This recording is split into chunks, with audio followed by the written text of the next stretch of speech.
to what is now the 20th session of the China-West dialogue, now on the eve of the EU-China summit, which will take place on Thursday. So we're asking ourselves here, after this 2 years and 20 meetings, what does the China-West dialogue have to say about our common global future and how the global order looks going forward? Most of us have felt for some time that the confrontational narratives between the US and China as a bilateral relationship have become overly intense and essentially toxic. And that there needs to be, since the beginning, we have felt that a more pluralized set of relationships embodied in a China-West dialogue or China-West set of relations and a China-West or global order would make more sense than the US operating alone with China. And so, but fortunately for us, as this has become the dominant narrative of the geopolitical order, and although unfortunate for the entire humanity, the war, it seems to us that the war of Russia on the Ukraine has in fact shifted the locus from Asia to Europe and shifted the focus of geopolitics from China to Russia. And that presents an opportunity to shift this binary bilateral relationship that has dominated geopolitics in recent years to a broader set of relations embodied in the China-West idea. It's a way of pluralizing the relationship, making it more complex and potentially professionalizing the relationship with China. We also feel that the G7 has been essentially, in the last 2 years at least, a meeting of like-minded countries, which has served a useful purpose, and especially now serves an extraordinarily useful way of mobilizing the West in relation to Russia. But that inevitably the G7, it seems to us, and it has seemed for some time, needs to transit and make a transition to the more eclectic, more diverse G20, where the focus can be on China.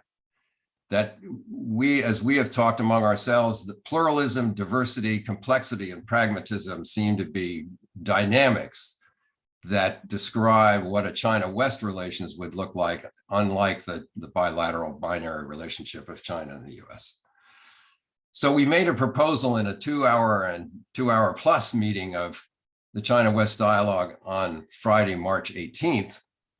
We made a proposal for the 3 meetings scheduled then for March 24th of the G7, the European Council, and NATO, to have a convening coalition for a ceasefire and mediation process, which would bring together in that coalition the US, Europe, and China. And this was helped along by an online editorial that Henry Wong wrote in the New York Times, arguing that there needed to be a kind of international approach to convening the peace process.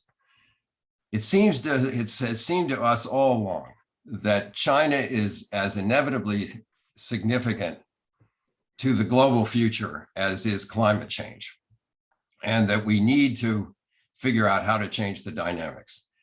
And the Europeans, having differentiated their approach in strategic autonomy in its relationships with China, differentiated it from the United States, being in agreement on the basic things, but disagreeing about the details, has been good for Europe, has been good for the US, and good for the world. So we hope that the jolt of this terrible war of Russia on Ukraine provides an opportunity to shift the dynamics, not only in Europe, but also importantly with China, and that these be taken up in the Europe-China summit on Thursday.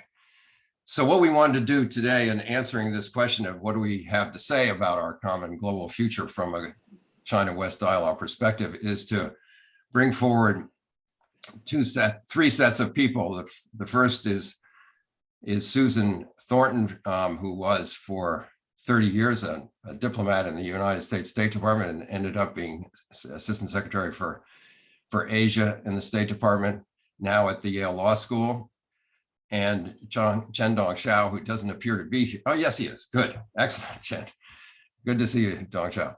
Is Chen-Dong Xiao, who's president of the Shanghai Institutes, to talk about US-China perspectives. Carrie Brown at University College London, and Marcus Engels, who's Secretary General, as you all know, of the Global Solutions Network, talking about Europe-China perspectives. And finally, Henry Wong and Ryan Haas, who are relative newcomers to the China-West dialogue, to talk from their perspectives, personal perspectives if they wish, but also how things look from Beijing and Washington. So Susan, let's begin with you. Thank you for being a stalwart through I think almost all of the 20 meetings we've had together. I don't know if I made all of them, but it's great to be with all of you today at this really important time. And I know that the focus in Europe these days is not on Asia or on China specifically, but I think we are at a point where we're facing the unraveling of the global order. And not only that, we're probably also on the brink of a global conflagration that was unthinkable even just a few short years ago, or even months ago.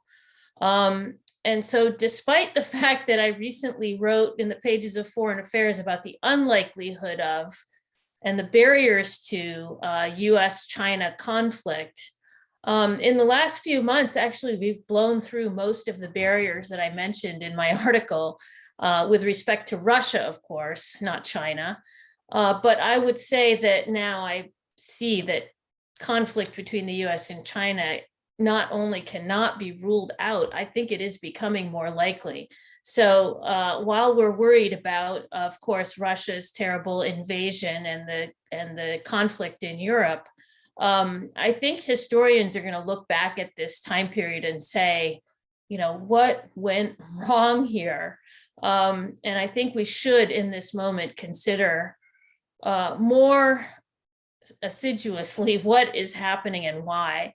Of course, Washington lays the blame for what Colin described as this toxic US-China relationship.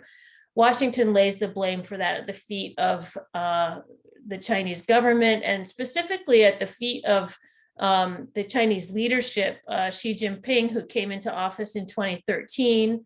And of course, I think we have to admit that Xi Jinping's rule since then has seen a much more aggressive and determined approach by China. There's no doubt, both in terms of internal political control, tightening, and more repression, but also in terms of defending China's security interests externally. And we've seen more aggressive use of various measures and some even conflicts like on the border with India. But I think this new Chinese assertiveness, unfortunately, also coincided with a collapse in sort of US confidence and unity following the 2008 financial crisis, a couple of forever wars. And it was brought into sharp relief, of course, by the election of Donald Trump in 2016. And then we have to note that this change in 40 years of US-China policy was overturned by Trump when he decided that engaging China was no longer in US interests, and he sort of returned the US to a 19th century foreign policy of great power competition.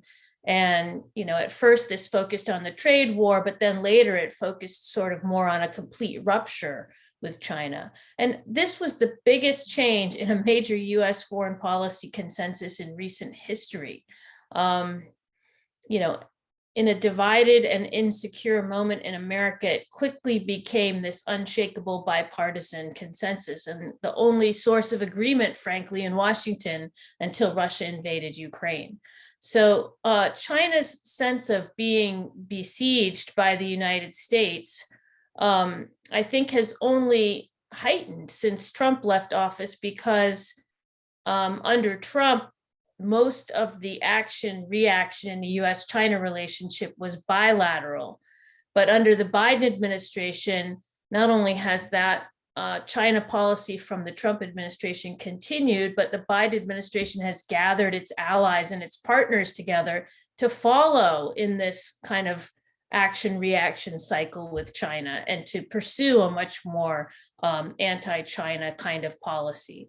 So, I see the Biden administration calling its policy toward China extreme competition or stiff competition, which claims, in the mantra to leave room for cooperation with China, but in reality, of course, cannot really politically admit any positive interaction in the bilateral relationship. So this all goes to, Colin's description of this toxic relationship and how to get around it.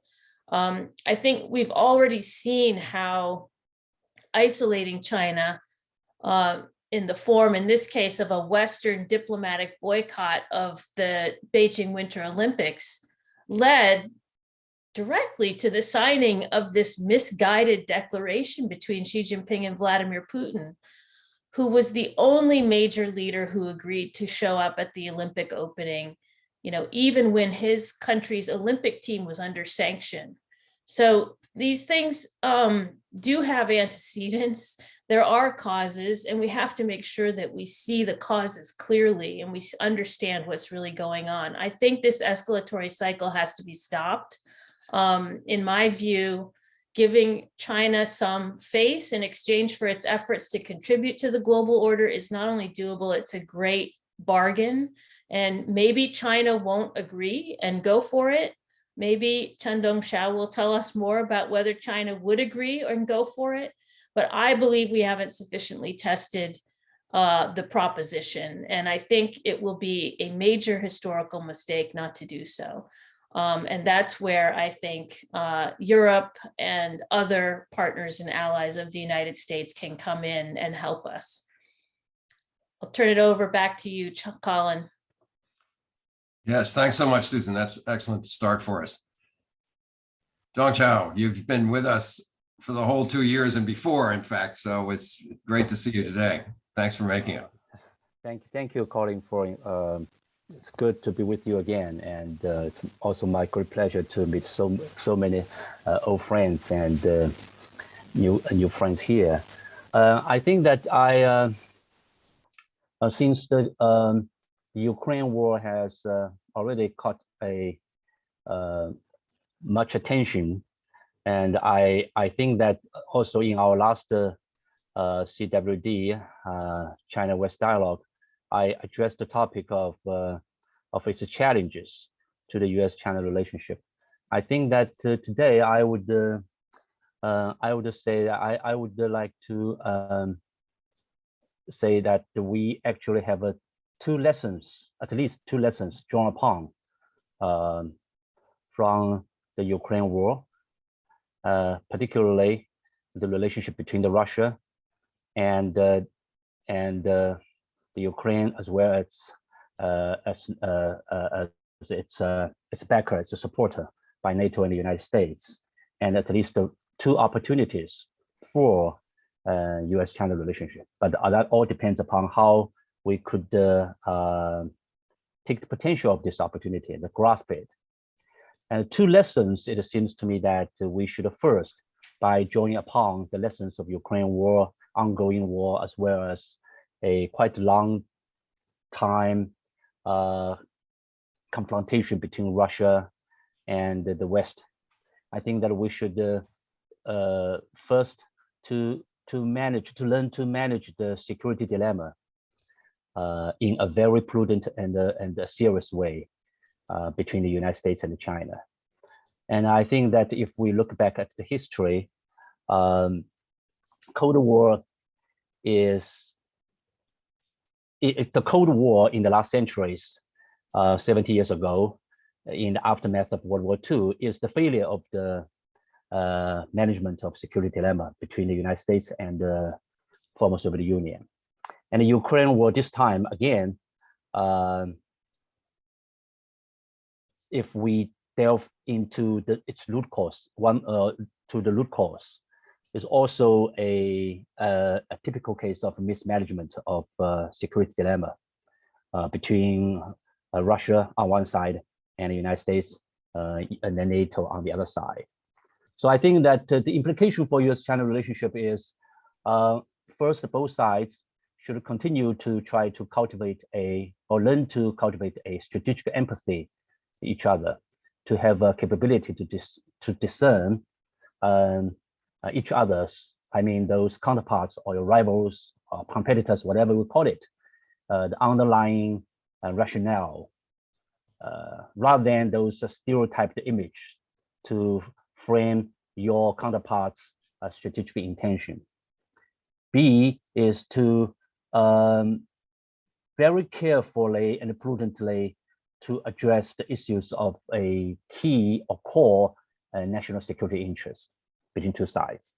And from Beijing's perspective, I think that they are extremely concerned and worried about the Taiwan questions, and also prepare for the showdown of the Taiwan question. And the C is that both sides should also avoid the so-called a moral absolutism in dealing with their relationship.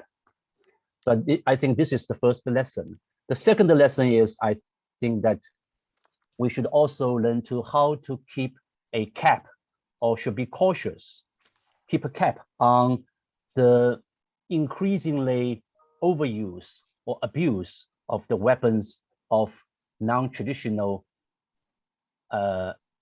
mass destruction. Here, I particularly refer not only to those conventional weapons of mass destruction, although we should continue to keep our high alert on the possible escalation of those of this war into a nuclear war. But I think that so far, such kind of a probability is very low. But I think that we should look into the unprecedented economic warfare or financial warfare, and need to learn more about the long-term implications of those unprecedented economic warfare or weaponize of those economic globalization on the global economy and security, because it's still too early and very hard to fathom. I think that the risk of overuse and abuse of those weapons of global economic interdependence can never be underestimated, because I think that those seemingly bloodless nature of economic weapon, as well as a lack of norms governing them, would result in a overuse and abuse. And I think that already we have seen quite a serious economic implication, as well as I think the security implications coming out of this ongoing unprecedented economic warfare. And for instance, how could we measure exactly the civilian damage or destruction of those economic warfare, when we are all pay attention to those physical or destruction of building, or the severe casualties because of out of those conventional bloody war. And also related to the question is that whether those economic warfare and will help deter the escalation of conventional war, or it may further trigger the new round of escalation. So I have no answer to that, but I'm quite serious about the prospect of overuse or abuse of those weapons of global economic independence. That's the two lessons. And the two opportunities, potential opportunities between the US, China out of those Ukraine war is, I think, first of all, both sides actually have a shared common interest of prevent this the war on Ukraine from escalating into a nuclear war. I think that it is in the interest of all the people. And I think Beijing have already, I think, expressed the concern about that, and should and will play its role in preventing the war escalating into a nuclear kind of war. So I think that both sides could work on that. In addition, if it's possible, that both sides could work together actually in parallel way for a ceasefire as much as both sides can do to pave the way for a long-term sustainable and also effective security mechanism in that region. But I think that now so far, Beijing's role is very limited for those ceasefire mediation because I think that Beijing's incentive is not so many. And also Beijing's role has been greatly suspected and challenged by the United States. So I don't think that Beijing will play a very important role in mediation of the war. But I think that both sides at least can work for a prevention of the scenario of a nuclear war. And this is the one of the opportunity. The second opportunity I think is also related to this war is we have already seen the soaring rise, or the hike of price of energy and food, as well as a huge destabilizing of the economy, particularly for those most vulnerable areas in Africa, as well as in some of those developing economy. I think that this is, of course, already, I think, has a huge repercussions for the economic recovery out of the pandemic, post-pandemic era, even if we are still in those post-pandemic era. But I think that as the number one and number two economies in the world, US and China should work together to help stabilize those economic recovery, particularly for those large number of developing countries. I will stop here. Thank you very much, Dr. Chao. That was excellent. On to European perspectives, and Carrie Brown, we'd like to hear how you see things, which has always been stimulating for us. Thank you. Yeah, thank you very much. It's great to hear different perspectives from America and China. I think Europe, I believe later today, the German Chancellor will be addressing this event, and it'll be important again to hear European perspectives. It's obvious that for Europe, this is a huge moment. Ukraine is European, and this is a war which is far closer to Europe than either to China or to the United States. And of course, with NATO intimately involves the long-term security of Europe, and maybe answers this question of what is Europe's security vision, what is its security role. It's forcing a lot of deep thinking and a kind of commitment. I think even Italy is now committing something like 2% of its GDP to its defense. This is something Mr. Trump wanted, and it's happening because of the kind of this emergency. Chen Dongxiao mentioned managing the security dilemma. And I suppose for Europe, like others, the security dilemma is your economic interests being with China much of the time, but of course security interests being so closely aligned with the United States, and Europe is one of the biggest examples of that, although there are many others. I think we have to acknowledge that this war, which is so horrifying and destructive, is an old style war. I mean, this is what's so surprising. This is something that we thought wouldn't be happening in the future. It would be more about cyber kind of attacks and taking out infrastructure and doing things with high tech, not with, you know, kind of basically sending infantry and tanks in and crushing civilians. This is really like something from the 20th century, and the way that civilians have been impacted, and over 2 million have been made homeless is, well, in fact, more than that. I think maybe up to 10 million have been made homeless. Is just unbelievable, just absolutely unbelievable. So I suppose to take the sort of challenge that Chen Dongxiao has just referred to, of the opportunities, I think one thing that we have to now accept, which I think we've always got wrong about each other, to be frank, is that I think often Europeans have privileged their beliefs, and they felt that they were, you know, kind of the ones with the best values, and probably didn't think that maybe Chinese leaders and Chinese had beliefs. They didn't really think that it was a socialist system, or it was kind of hybrid and strange system, no real conviction. Well, I think we can see now under Xi Jinping's leadership that belief is important in Chinese politics, even if we don't understand how that belief operates. And we need to respect that, even if we don't like it.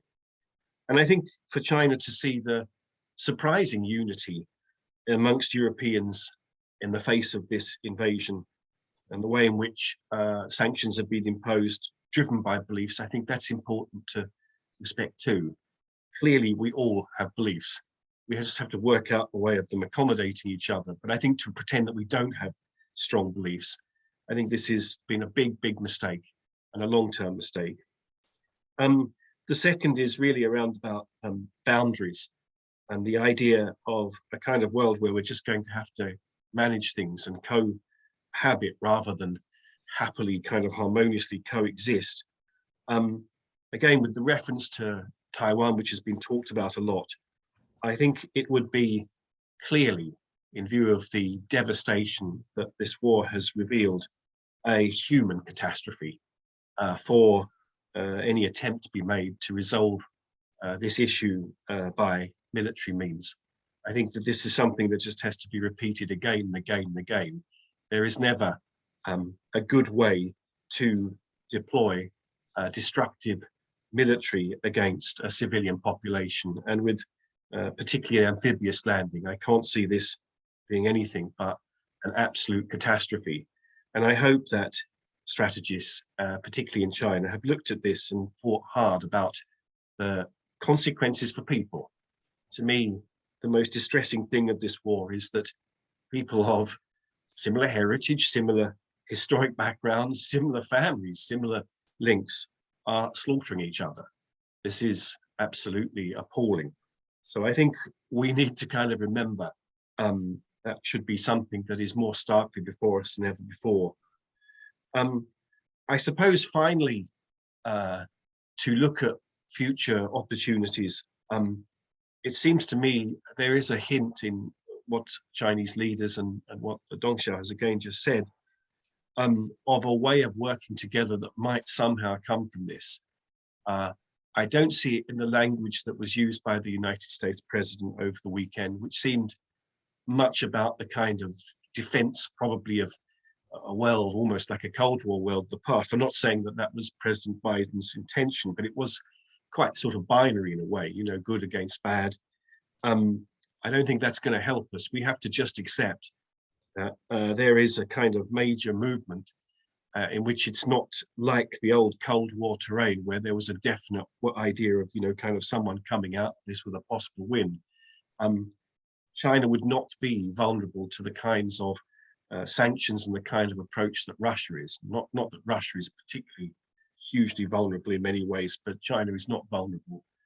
And so I think that we should be very resistant to watching this and saying this will give us a prototype to what might happen in the future. We have to just accept that cooperation is the only viability, and beyond cooperation, anything else in terms of a conflict, whether it's military or in terms of economics, is just unthinkable. It makes it even more unthinkable. I think that these are important messages for our leaders to bear in mind. They should not give themselves the illusion of choice when there is actually very, very little choice. Thank you. Strong message, Kerry. Thank you very much. Marcus, congratulations on the Global Solutions Summit. I know you've labored long and hard with Dennis Snower and many, many others in Berlin to pull this off. Congratulations, and over to you. You've always got good things to say. We have 20 minutes left. All right, thank you very much, Colin. It's a great pleasure to welcome all of you at the Global Solutions Summit. I will be very, very, very brief. I just want to say this group obviously is very important because at least we are talking about the future of multilateralism. We are not talking about China-West relation, but we talk about the future of multilateralism. And my first point, I have four. My first point is the following. We all do not want to have a new Cold War. And part of the Cold War was concentrating on superpowers. So I think concentrating or focusing on superpowers is wrong. So my advice to all of us is not saying it's about China and the so-called West, because China, please respect that, China is not representing Asia. You might know that Indonesia is currently having the G20 presidency, followed by India, that Japan will have the G7 presidency next year. So I really, really advise all of us not to concentrate on that, because then we forget Africa, then we forget Latin America. So my second point is, when we talk about the new international order, I really would like to make a strong point that we do not accept a multipolar system, as some thinkers are discussing at the moment, saying with the Ukrainian war, the multilateral system is over and new Cold War will arise. I think we really have to keep multilateral thinking, have to keep thinking in terms of international institutions, human rights, and rule-based procedure. And having said this, that's my third point. I think that the future of multilateralism really needs to be in the center and a major topic within the G20.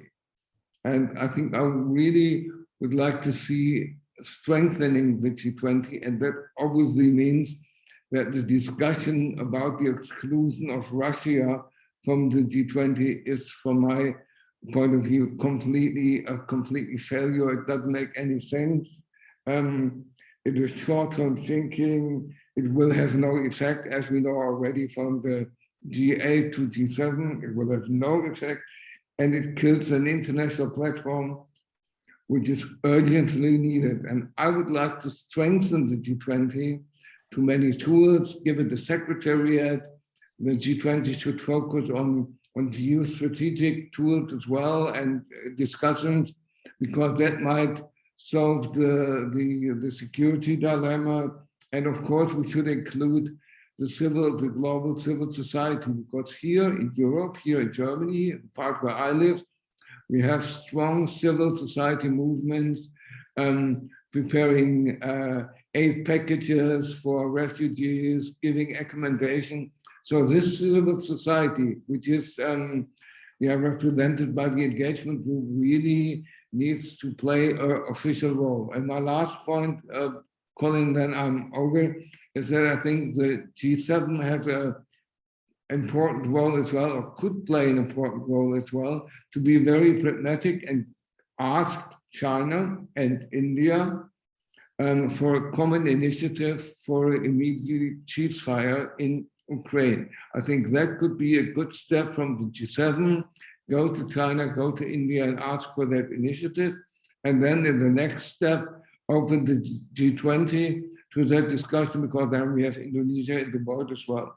So all I'm saying, I don't see that we will see a confrontative international order. We don't have to accept that. We have to change, obviously, the narrative. And of course, China and India, Indonesia, Japan, all the Africa, Latin America, they are all needed in the new era of multilateralism. Thank you very much. Okay, Marcus. Excellent. Thank you. Henry Wong, it's been a pleasure to welcome you in recent months to the China-West dialogue. Your energy and ideas have stimulated a lot of good thinking at a new phase for us. So welcome to you, and interested to hear your perspectives. Great. Thank you, Colin, and also good evening to all. And I think this section is highly stimulating and highly relevant. I think now we are seeing the war is not de-escalating, is actually escalating. And what over the weekend we see a G7, European Council, NATO summit. I don't think that was really de-escalated. It looks like when President Biden said, this guy should not remain in power, sounds like a regime change. And that's really, add the tension as well. So what can I see is that we're not really de-escalating, we're probably escalating in that. So that's point number one. Number two, I would like to say that we're really living in one planet. So everybody is the party involved, no matter where you are in Europe or North America or Asia. We are in the one planet, basically, in the one boat or ocean liner of some kind. And so what I think is that when we're having this kind of post-pandemic and also this kind of war going on. I mean, the old system since 1944 is probably, I'm not saying falling apart, but we need to reform. Absolutely, we need reform on that now. So I think the policy of having all the security as a base for the prosperity and peace doesn't seem to work as far as I can see now. But basically, I think the first generation of a post-war war is that we had World Bank, IMF, WTO, and all those international agencies that actually really promoted the prosperity and trade, and that is really stabilized. I think that is really the area we should emphasize rather than we emphasize on military alliance. So for example, NATO by having that expansion, and then we have again, we have Five Eyes, we have a Quad, we have AUKUS, all those mini NATO in Asia. So that doesn't really seem to be a good approach. It really leads to more conflict. Rather, I think we should really take an economic approach. That may be, give us some hint for the post-war, post-pandemic global structure, that we should go back to the basic and really concentrate on the economic alliance. Like China has already done BRI, that RCEP, and trying to join CPTPP, DPA, or AIB, or this CAI, China European Trade, investment trading, stuff like that, China African, cooperation. So maybe economic, cooperation alliance rather than military security alliance is the way to go. I mean, that probably one of the biggest the lesson I've been learning is that, if we look at the past 77 years, what really supported the boom and prosperity is all those trade liberalization and all the good things that, and the US led the first generation of this system. So I think US probably should reflect on that as well, that we should concentrate. Something is positive coming back now, this global corporate tax. I think something that we need to address so that China don't have to be a scapegoat all the time. We need multinational to contribute to the US domestic Western Belt, Rusting Belt, Western states problem. The other thing I say big, help is this infrastructure that now finally we have something in common. China has BRI, US has B3W, EU has a global gateway. I mean, that's great. Let's work on that. I mean, I was talking to Larry Summers not too long ago. He was saying World Bank should be reboosted together with ADB, FDB, and Latin American development banks, and maybe all development banks, including AIB. Let's work on something in common. So I want to conclude is that, given the time, is that how can we get out of this mess and this crisis? Since I said, there's no party is the outside party, and China should be involved. I mean, I see the meeting happen. What happened in Brussels over the weekend is that UN probably, I don't see his UN Secretary General. I don't know if he's there, or China is not invited, and nobody. India is not invited. Putin is not invited. So maybe we should have all those people, stakeholders, at one table. I mean, of something. Let's really talk in peace, like President Macron said. We should really talk to each other. So why not? I mean, we have a UN set up for that purpose. P5 plus EU and Ukraine. Let's have a 7-party talk. Let's have President should talk to Macron, Scholz, and Biden and Putin, and Macron talked to them as well, and everybody is talking. Why not talk them together? Have an immediate ceasefire, all the head of state involved, and then let's have a G7 parties like we had the 6-party talk to really work out a lasting peace arrangement, for the future security structure. So there's no outsiders anymore. Everybody is involved, because for China, for example, this Ukraine war has drive up the energy prices. China, 73 of China energy depends on international import. It's a huge, China is going to cost 500 billion more for China to import, according to the current price. And the same for the grain and all those agricultural products. China is going to be a big importer, and that is again affecting China. So I mean, let alone all the other things. So the psychological impact and all the rest, and this butterfly impact. So I think, there's no outsiders, and like President Xi said, many times, China is willing to work with the international community to see a diplomatic end to this, and also, if necessary, China is probably willing to participate. So I don't see China is invited to the table. Why can't we have a UN meetings on this? Let's get everybody to the table and talk, including President Putin. So let's really talk to before it's too late, and before everybody is escalating and everybody's pushed to the corner. So I want to stop there. I really see the relevance of the discussion today. Thank you very much, Henry, once again. So Ryan, welcome to you.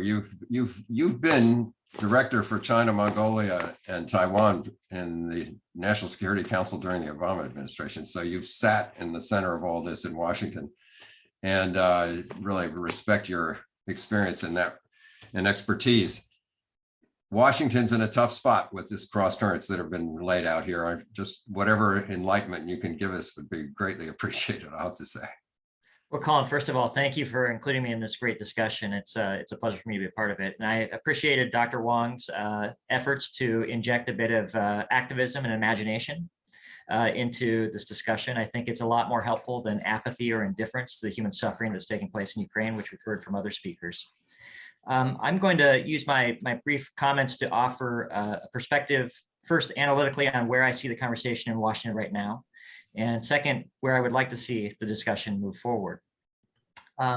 Just as an observation, I think that there has been a fair bit of coalescence in Washington in the last 10 to 12 days on the issue of China and its role in Ukraine. I think at the outset of Russia's unprovoked invasion of Ukraine, there was a lot of anger in Washington towards China. There were reports that Beijing had given Moscow a green light to invade Ukraine, but only after the Olympics, and that they had foreknowledge of the premeditated violence that Putin was preparing to inflict upon the people of Ukraine. Even those who were skeptical of whether Beijing had foreknowledge nevertheless felt that Moscow had been emboldened a bit by the declarations of limitless support from China towards Russia. And there was a strong impulse at the start of February or start of March to try to paint China and Russia together as common actors with common objectives that were bent on creating an axis of authoritarianism across the Eurasian landmass. I'm heartened to see that President Biden and others decided to challenge that view, to test whether it is possible to have a constructive engagement with the Chinese over these sensitive issues. And I think that the crisis in Ukraine has forced a bit of prioritization in thinking in Washington about China's role vis-a-vis Ukraine. And what I have seen is a real effort to focus in on encouraging China to support efforts to uphold the principles of the international order, to not materially support Russia's war effort, to not circumvent sanctions, and to try to begin to limit amplification of Russian disinformation. I think that these themes were evident when Jake Sullivan met with Yang Jiechi in Rome. They were reflected in the conversation between President Xi and President Biden on March 18th. And I think they were also reflected in the NATO joint communique, which was released on March 24th. I hope that they will also carry forward into the April 1st EU-China summit. And the focus of this approach is not to try to drive a wedge between China and Russia or to push China to do things that fall outside of how China has identified its interest, but rather to try to set a bit of a ceiling on the growth in China-Russia relations while Putin is engaging in aggression in Ukraine, and to explore if there are areas where China can establish a few degrees of separation between its interest and Russia's actions.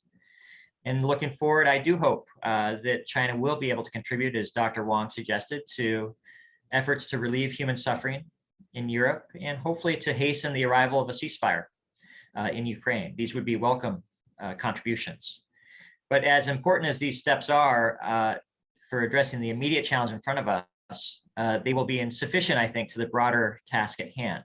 And this is where I will, try to shift from just observation to a bit of advocacy, because I think there is an urgent need for the United States and China and others to look to the horizon, to begin anticipating challenges that are headed our way. And it doesn't require an active imagination to see what they are. We can anticipate global economic volatility and inflation coming our way, with waves of COVID-19 slamming against Asia, food and oil supply shocks riveting around the world, interest rates rising in the United States, active de-risking of global supply chains leading to deglobalization. I think that there are storm clouds that are gaining strength, and these storm clouds will bring about tremendous instability if they aren't managed well. And the instability will do damage to all of us, but particularly to those who have the least ability to cope with it in the global South. So I think there is a clear, urgent need for coordinated efforts to get ahead of these anticipable challenges. But there also is a risk, as this conversation today points out, that the urgent will crowd out the important. So even as we contend with the immediate crises at hand, I hope that we can also find ways to dedicate serious attention to laying the groundwork to address the real significant problems that are on the horizon.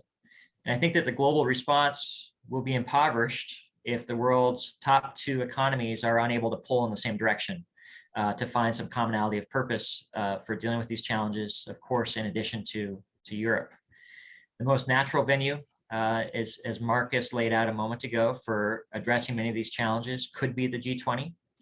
Hopefully this will not be a forum that becomes consumed by the question of whether Putin is fit to be amongst its members, and that we can use the efforts at the ministerial, the working group, and the Sherpa level to drive as much progress as quickly as possible. Because this is where I think a lot of serious work needs to get done. The sooner the better. Great, thank you very much. That is Ryan. That's really very, very helpful. You've shed some light on recent developments in Washington, which I, for one, has not been aware of, and it's very promising, because I think a lot of burdens are on Washington to shift. I was struck, we've only got a few minutes left, 2 minutes left to be precise. I was struck by a phrase that Dong Chao used, which was strategic empathy. And for some time, we've actually discussed in the China-West dialogue this notion, several of us have brought this up, Carrie Brown among them, and myself, is seeing it from Beijing's point of view, seeing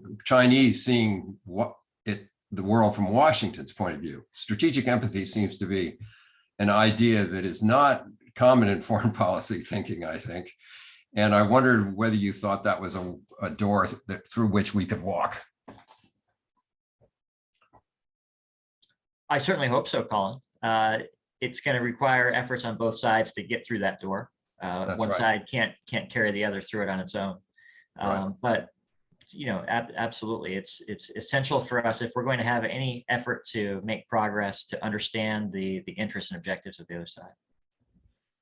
Great. Well, I'll have to say, unless I misunderstand, we have exactly 1 minute to go. And I'm struck, as you must all be, by the commonality of viewpoints among all of us. And I guess I felt for some time that if the kind of dynamic that's gone on today in this group, and the kind of dynamic that's gone on over the last 2 years in the China-West dialogue could be replicated in official circles, the world would be a better place. Because we have managed to talk directly and frankly and candidly and honestly with each other. We've managed to come up with a set of concepts that seem to work. And pluralism, diversity, complexity, and pragmatism doesn't entertain binaries very well, and binaries hurt. They're destructive, as several of you have also pointed out. And so we have a ways to go in altering the global discourse, the global narratives, and global policies and politics. It's challenging indeed, but I think each and every one of you have added considerably to the thought pool that's necessary to shift the dynamics towards a better world. So thank you very much. I feel perhaps we have more time. I don't know. Marcus, you could guide us. You're in charge here. Do we have a spillover discussion period, or is this the end of it? We don't have really much more time because Okay. we have to run to the next panel, and myself as well. Yeah, okay. That's what I thought. It's a summit, Thanks. sorry. No, that's exactly what I expected. I just didn't want to cut it off prematurely if we had more time. Dong Chow, Henry, Ryan, Carrie, Susan, Marcus, thank you. And thank you for those of you who've attended. Let's hope these ideas can flourish. Thank you. Thank you very much. Thank you. Thank you. Cheers. Thank you, Colin. Yeah. Thank you, Susan. Thank you. Thank you. Thank you.